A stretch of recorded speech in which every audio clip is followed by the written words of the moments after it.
2018 Audi Q5.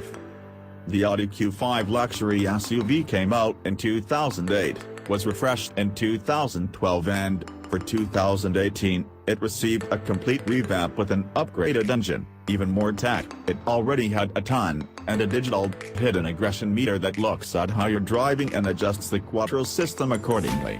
Well, we named it aggression meter, Audi just called it a program. It sees the future, you read that right, predicting what's going to happen on the pavement 500 milliseconds in advance. The all-wheel drive system only takes 200 milliseconds to engage. Abracadabra. The Q5 SUV is now responsible for a full 25% of Audi's US sales. All come from the company's new $1.3 billion factory in San Jose Chiapa, Mexico. The mid-size luxury crossover segment is hot right now, so Audi capitalized. All new Q5s come with the VW Group's redeveloped 2.0-liter TFSI turbocharged i4 that now makes 252 horsepower and 273 pounds-to-foot of torque. That's hooked to a 7-speed dual-clutch transmission and feeds to the company's slick quattro all-wheel drive system. This package is good for a 5.9 second sprint to 60, over a full second faster than its predecessor, and is actually faster than the last Q5 with the 3.0-liter V6.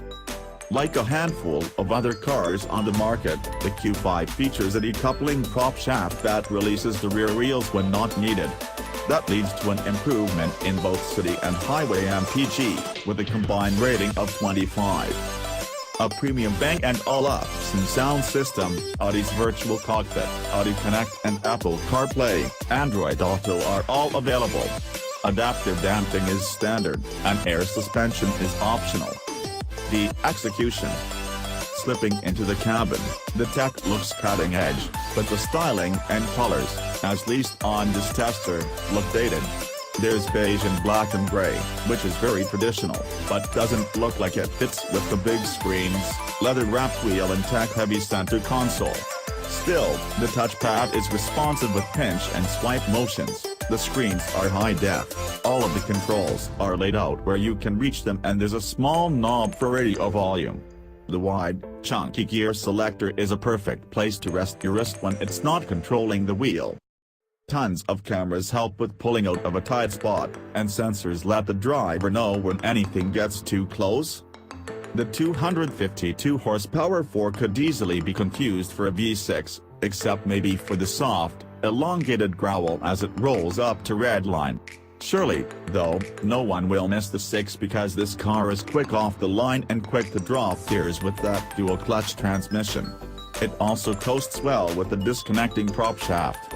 After building speed to about 40 miles per hour, I coasted down a hill to about 55 miles per hour before a cop in a Taurus made me try to gently slam the brakes. It didn't work, and I was ticketed. Thankfully, the no-nonsense citizen on patrol only gave me a 5 over. She could have done worse. Takeoffs are smooth but quick, which is easier said than done. I suppose it's tough to decide what the customer really wants, depending on what percentage of throttle is used. I feel like a 50% stab should be good for a fast getaway, without jerking your neck back. This Q5 can do that.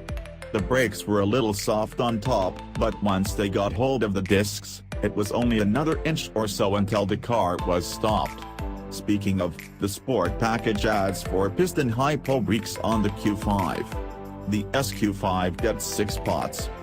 In dynamic mode, Audi's name for the mode that dissects your driving and acts accordingly, the Q5 loves to grip some of the best curving, rising and running roads in the Mitten State.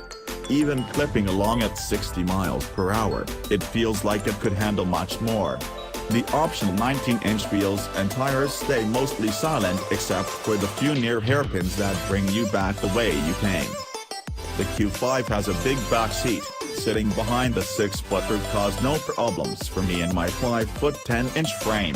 The cargo area looks shallow from the driver's seat, but cracking the tailgate proves that to be false. The lower loading area is about 3 feet deep, which narrows to about 1 foot at the roof. The takeaway. The Audi Q5 came in third last month in sales, below the Cadillac XT5 and the dominating Lexus RX, which basically doubled the German sales. Still, Audi moved almost 5,000 of them in September, which is no small feat. Between those three, the Lexus RX is probably the easy pick. Its V6 is good for 292 horsepower, but the RX is also 200 pounds heavier, so the two should feel the same amount of quick. The Lexus feels more luxurious by a step, but the Audi feels way sportier, both in its suspension setup and the way the power comes on. The Cadillac is probably in the middle. The Lexus starts at $44,000 or so. This Q5 is $42,000 for the base. The Q5 Prestige trim begins at about $50,000. But neither of those competitors can see into the future, not even a half second. And if you're buying a luxury SUV for $50,000 plus, seeing a half second into the future shouldn't be optional, it should be standard.